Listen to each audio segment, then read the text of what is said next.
Welcome back to the Stephen Knight Show. Hope you're having a great one. I want to thank you for joining us tonight. We're excited. We have the Grammy-nominated siblings, the Walls Group.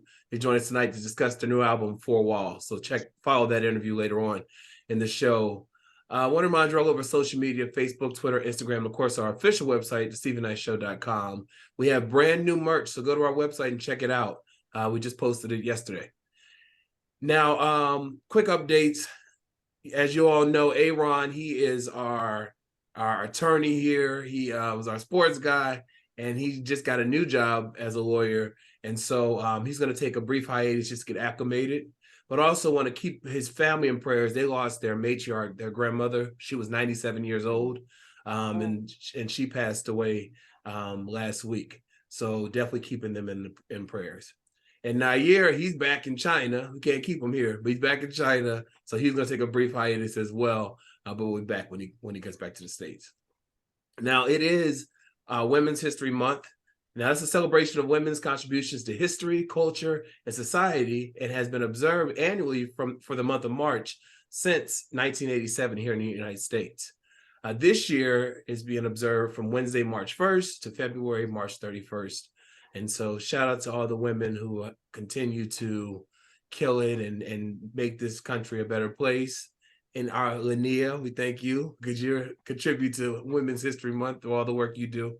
So you said February 31st. March 31st. Oh, did I say February? Oh yeah. It's March 1st to March 31st. So, yeah. All right, family, y'all doing good? It's Monday. It's Monday. All right, well, the question of the day is, what is something you've experienced that has significantly changed your life? I'll start with you, Lynia.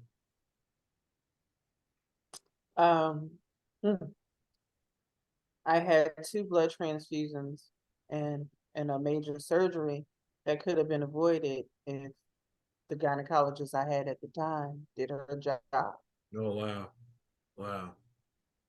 I can But imagine. we're some years removed from that. That was May of 2018. And I've never felt better. Awesome. I wish I didn't have to go through what I went through. Yeah. Well, thank God you're here and thriving. What about you, Chike? It's gonna sound corny, but actually joining the Stephen Knight Show changed my life. Yeah. Well, you changed the show when you joined, so that was the best decision we made, bringing you on. But thank you. For me, I would say moving to Atlanta. You know, I was from Richmond, Virginia, and moving here just gave me a lot more opportunities, allowed me to meet some amazing people, and even career-wise, it's been a great move for me. So tweet us at home, let us know what's something that you've experienced that significantly changed your life. Stephen Knight Show, SHO. All right, everyone's talking about Chris Rock's Netflix special that aired Saturday night. Almost a year after Will Smith slapped Chris Rock at the Oscars, the comedian certainly didn't hold back as he addressed the infamous viral moment in his Netflix special, Selective Outrage, this past Saturday. Now, Rock, who became the first person to perform a live stand-up comedy special on the streaming platform, didn't disappoint with his material while saving the best for last. For the final 5 minutes of the show, Rock went off on Smith and his wife, Jada Pinkett Smith, by calling out their entanglement with August Alsina, which the couple went on to publicly address in an episode of the Red Table Talk. Will Smith practiced selective outrage. Everybody that really knows I had nothing to do with this. I didn't have any entanglements. Now, as previously reported in July 2020, Pinkett Smith came forward and admitted to formally once being in a relationship with August Alsina during the time when she and Smith were said to be having marital issues. Now, Rock was nowhere near done with his lineup of jokes aimed at the couple, and as he continued, we've all been cheated on. Everybody in the industry has been cheated on. None of us have ever interviewed by the person that cheated on us on television. None of us. Why the F would you do that? She hurt him way more than me, okay? Now, just months before Alsina spoke about sharing a romance with Pinkett Smith, the I Am Legend actor had sat down for an interview with Gayle King in March of 2020, claiming that he and his wife had never cheated on one another. He also asserted that wherever there was an issue in their household, they would talk about it. But we have never surprised one another with anything ever. Interestingly enough, while it was initially reported that Rock was ignoring Smith after the Oscar debacle, the Madagascar actor said that he tried to get in contact with Smith, but he didn't answer his calls. All right, so did you all watch the special? And if you did, what were your thoughts? Did you think he went too hard? Did you think that he used his voice? Chike, what are your thoughts on this? Well, I mean, however he decided to come, it was his right to do whatever he wanted to do because they opened up that can of worms. And I thought that he spoke very candidly from his point of view with his comedic flair about the situation. And it was a little harsh, but again, they opened up the can of worms. So I'm glad that he was quiet up until this point and he used it in his art and he delivered it the way that he did. I'm not mad at him. I saw a comedian saying that, you know how singers, they will let go of their emotions through music and their songs, even if they don't talk publicly about it. That's the same thing comedians do. And so they weren't surprised that he had the buildup of this, because he did make reference of upsetting rappers. I don't need another rapper mad at me throughout the night, but it wasn't until the end where he addressed Will Smith, and that's where he ended. Lynia, what were your thoughts on it? So my boyfriend and I watched it, and we specifically watched it to see what he was going to say. Mm-hmm. And you can tell at the end of that, it was a buildup. I don't know how many times he said the B word. Right. It flew very fluidly at the end of that. And it was just something in his face. And when he was, as he was delivering, that said that I finally had a chance to do it in a way that I wanted to do, as Chike said. Yeah. And that was just frustration. It looked like it was frustration being let go. It looked like it was a lot of stuff he was letting go at the end of that as he was firing off. Because there was no lies detected. Right. Unintended. In regards to, his delivery and how he came off. And somebody was upset. Right. I know it was a lot of conversation. I know it was a red table talk going on in that house after that special. Right.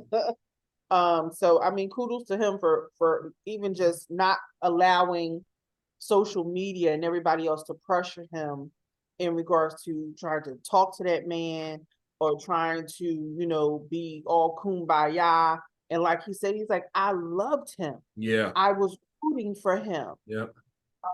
So he made the joke about now he watched Emancipation just to see Will get beat. And he said he was on the Master side. Beat him again, Master. I think he missed the spot. Some people he got mixed reviews about that. What did you think about that? Either one of you. I didn't see anything wrong with it because, again, I think people are being too sensitive. It's art. It's a joke. He's making it funny. I'm sure that Chris Rock really didn't want to see a slave get whooped by a massa, but because of the context of the situation, it was a movie, fantasy about emancipation, about slavery, about whipping. It was fantasy. He was making a joke about the movie, which is a fantasy, which isn't real. He didn't really want to see slaves get beat. He wanted to see Will Smith get beat on screen. That's all. Can I just say, why not look at it as he actually watched the movie? Right. Yeah, still supporting. And also too, I heard a lot of backlash about him saying the B word and calling Jada a B a couple times. This man got hit in the face on national TV. He's entitled to be angry. He's entitled to say whatever it is he wants to say to express himself. Yeah. You can feel however you want to feel about that, but I know when I'm angry at someone, you're gonna get called whatever I feel like I want to call you at that point in time because Right. I'm emotional. And I mean, other people have said way worse directly to both of them. Like he was venting outward. She Right. wasn't there. She wasn't in that space. He was venting outward. But And he never once said her name. he never once said her name. I don't care, you can infer whatever, but he never once said her name. And when all that stuff started popping off, oh, it was a whole lot I said, but you ain't go after nobody then. Wasn't nobody sensitive then. Actually, she, especially with this whole Oscar thing, she was the villain for a little while. Yeah. What did you think about the overall show? Because touched on a lot. He talked about Meghan Markle. He talked about the January 6th attacks. He talked about abortion. He talked about selective outrage, which is the title of the concert. He talked about a lot of things. What did you all think? Were there any like cringy kind of moments, or did you think it's a comedian at work? I mean, I like the title. Yeah. And he's absolutely right. People have selective outrage. People will be outraged and jump on the wave and the trend and not even know what they jumping on the wave for. Absolutely not even know. So I like the title itself. Everything else is fine, but I know what I came for. I came for that last part. Right. The only thing that kind of made me uncomfortable was when he's talking about abortion and talking about he thinks parents should have until the child is 4 to abort the child. Oh my God, I'm not even gonna start. Jay and I had a conversation about that because we were watching Law and Order. We're gonna talk about that off air. Yeah. But overall, I think he did a great job. Chike, what were your thoughts? So overall, I didn't really care for the whole thing. There were bits and pieces that made me chuckle a little bit, but the end part made me laugh out loud. So there was a lot of judgment placed on certain things, like the Meghan Markle part. He jumped on her hard for her not understanding or not knowing, which yes, he was right in a lot of ways. He was right about her she shouldn't have really been surprised. But if you look at things in the context in which they really happened in real life, the woman had to play to the cameras. She had to play her part. And so I look at it as she was playing her part, not necessarily that she was really surprised. The abortion part made me cringe a little bit. And I was home talking back to him on the screen because I want to bring up this one point. He compared Michael Jackson to R. Kelly. There's a big difference. One was convicted, the other one was never found guilty of anything. So if music is going to be played, it's going to be played for Michael Jackson, and people can feel however they want, but the man was never found guilty of anything. There was no charges brought against him. So there's a difference. Jay knew as soon as he said that, he was like, oh Lord, please don't. Because you know how I feel about Michael Jackson. Right. Like, there's one of them things, like how I feel about Chris Brown, whatever. But like, hello, ain't no charges over here. Right. With the court, ain't no charge. Whatever. But the whole the abortion thing was a little cringe because I felt like it was some overkill. Yeah. I get it, but I felt like once you hit whatever your punchline was, you could have moved on from it. But it was somewhat overkill for that part. And for me, I don't find, in my opinion, I don't find Chris Rock to be consistent with his funny. And this performance was consistent with him not being consistent. Yeah. I will say this. Not cackling fun. It's like right. Oh, right. All right.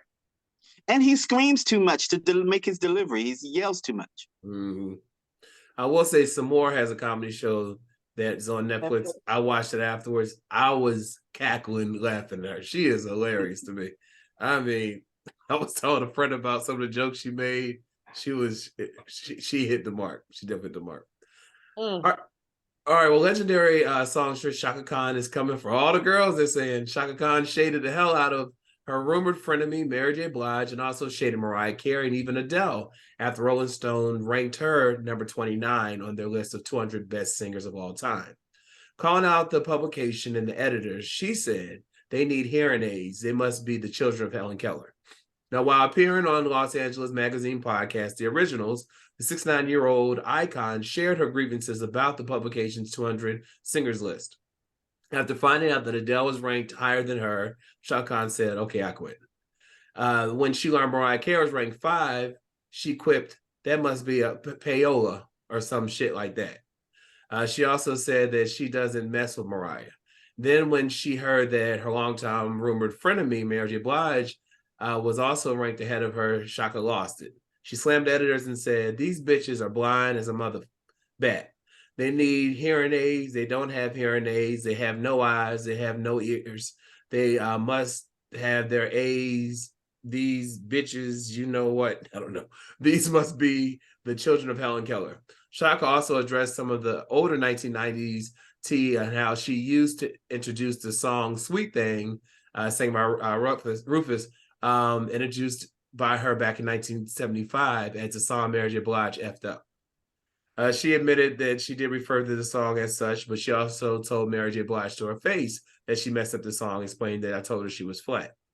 As mentioned, Chaka and Mary have had a love-hate relationship, despite Chaka claiming the two are cool in the podcast interview. For decades, the two would go tit for tat, but in recent times, they have apparently decided to put all the previous spats behind them.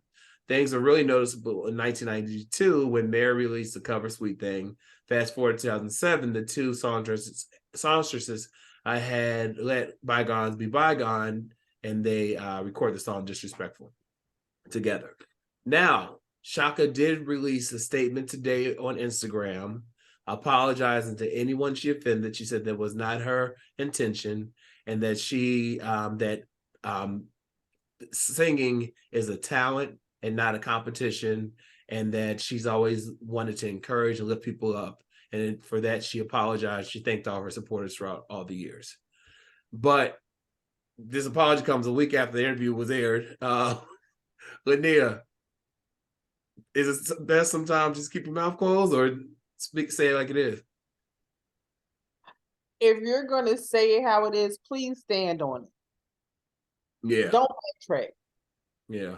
And if you're going to backtrack, that means somebody got in your ear and you was feeling some fire from somewhere.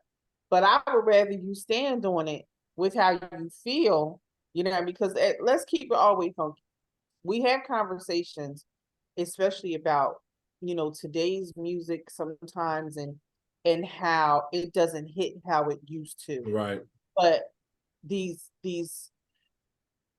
artists, they are put on certain levels and they really shouldn't be. Mm-hmm. Let's keep it all the way funky, and they really shouldn't be. If we're talking about, the voice, the cadence, the style, the arrangements, most artists today do not tap into all of that. They have some serious studio help. Yeah. And sing live worth a hip hop dibbity damn. Yeah. So, I'm not mad at her. If that's how she feels, I want somebody to stand on what they say instead of backtracking and then issuing an apology because you don't want to offend nobody. No, I said what I said. If it doesn't apply to you, then why feel some type of way if it doesn't apply to you? If it doesn't apply, let it fly. Right. Chike, what are your thoughts on her comments and then apology? Miss Khan has been through the fire, to the limit, and to the wall. She's a diva. She can say whatever it is that she wants to say. What is it about people that you can't have your opinion anymore? I'm entitled to think and say whatever the hell I want to think and say. It's my opinion. How you feel about it is none of my business, honestly. For her years of experience and her years in the industry and from her musicality, she would not be the person that she is today if she did not have a discerning ear when it came to music.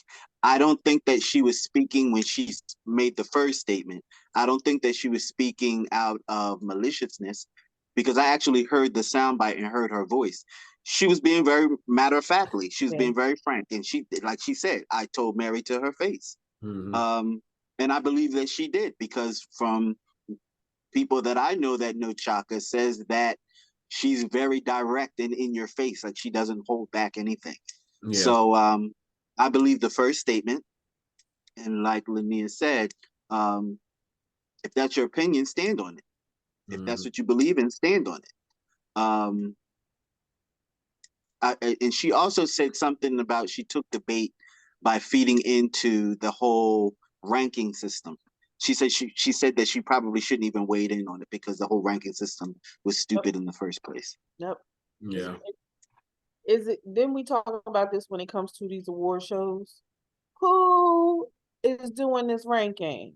Listen, when Miss Aretha Franklin, the queen, she used to say stuff about people, nobody jumped on her. She used to say stuff all the time. And then what did she say about Taylor Swift? They asked her about her music, or she said, Beautiful "Oh, she wears nice gowns. gowns." Yeah, nice gowns. Because you're still trying to figure out, how did you get to where you are?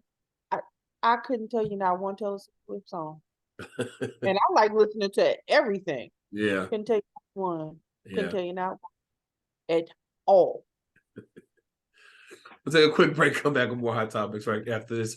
We're talking about CeCe Winans talking about why she decided not to be in the "I'm Every Woman" video of Whitney Houston, and then remember that police officer who got fired for the sexual allegations, misconduct? She's speaking out. Right back after this.